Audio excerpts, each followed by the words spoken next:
ബസ്സിൽ ലൈംഗിക അതിക്രമം നേരിട്ടെന്ന് ചൂണ്ടിക്കാട്ടി പരാതി നൽകി ഷിംജിത പയ്യന്നൂർ പോലീസിന് ഇമെയിലായി പരാതി നൽകുകയായിരുന്നു. കോഴിക്കോട് സ്വദേശി ദീപകന്റെ ആത്മഹത്യയിൽ പ്രതി ഷിംജിതയ്ക്കെതിരെ പോലീസിന്റെ റിമാൻഡ് റിപ്പോർട്ട് കൂടി ഇപ്പോൾ പുറത്തുവന്നിട്ടുണ്ട്.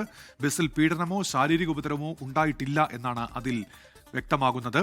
അതുമായി ബന്ധപ്പെട്ട വിശദാംശങ്ങൾ കൂടി ഈ ഘട്ടത്തിൽ ഇപ്പോൾ പുറത്തുവരുന്നുണ്ട്. 7 വീഡിയോകൾ ഇത്തരത്തിൽ ഷിംജിത ചിത്രീകരിച്ചുവെന്ന് ഈ റിമാൻഡ് റിപ്പോർട്ടിൽ പോലീസ് പറയുന്നുണ്ട്. ദീപക് ആത്മഹത്യ ചെയ്തത് ഈ വീഡിയോ പ്രചരിപ്പിച്ചതിലുള്ള മനോവിഷമത്തെ തുടർന്നാണ് എന്നുകൂടി ഈ പോലീസിന്റെ റിമാൻഡ് റിപ്പോർട്ടിലുണ്ട്.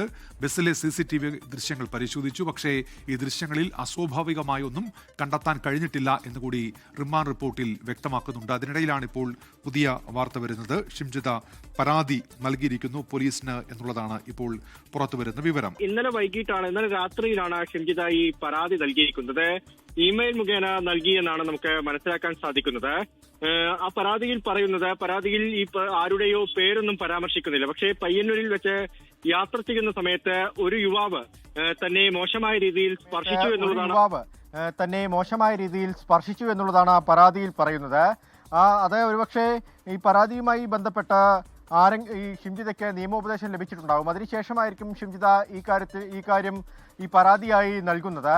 പക്ഷേ അതിലൊരു പ്രധാനപ്പെട്ട കാര്യം, ഇതിനു മുൻപ് ഈ സംഭവം ഉണ്ടായ ശേഷം, അതായത് ദീപകിന്റെ മരണത്തിനൊക്കെ മുൻപ് ഈ സംഭവം ഉണ്ടായ ശേഷം ഒരു തരത്തിലുള്ള പരാതിയും ഷിംജിത നൽകിയിരുന്നില്ല എന്നുള്ളതാണ്. അത് ബസ്സിലെ കണ്ടക്ടറെയോ അല്ലെങ്കിൽ ഡ്രൈവറെയോ ഇക്കാര്യം അറിയിച്ചിട്ടില്ല. അതിനുശേഷം പുറത്ത് പോലീസിന്റെ എയ്ഡ് പോസ്റ്റ് ഉണ്ട്, അവിടെ ഒന്നും ഈ പരാതി നൽകിയിട്ടില്ല.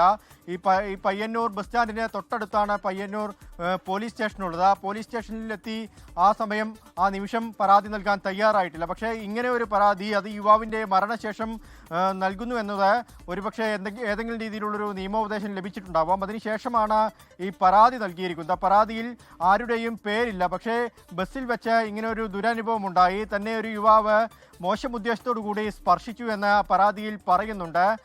മറ്റൊരു കാര്യം, അത് ഞാൻ വീഡിയോയായി ചിത്രീകരിച്ചു, ആ വീഡിയോ സമൂഹ മാധ്യമങ്ങൾ ഉൾപ്പെടെ പ്രചരിപ്പിച്ചു എന്നുകൂടി പരാതിയിൽ പറയുന്നുണ്ട്.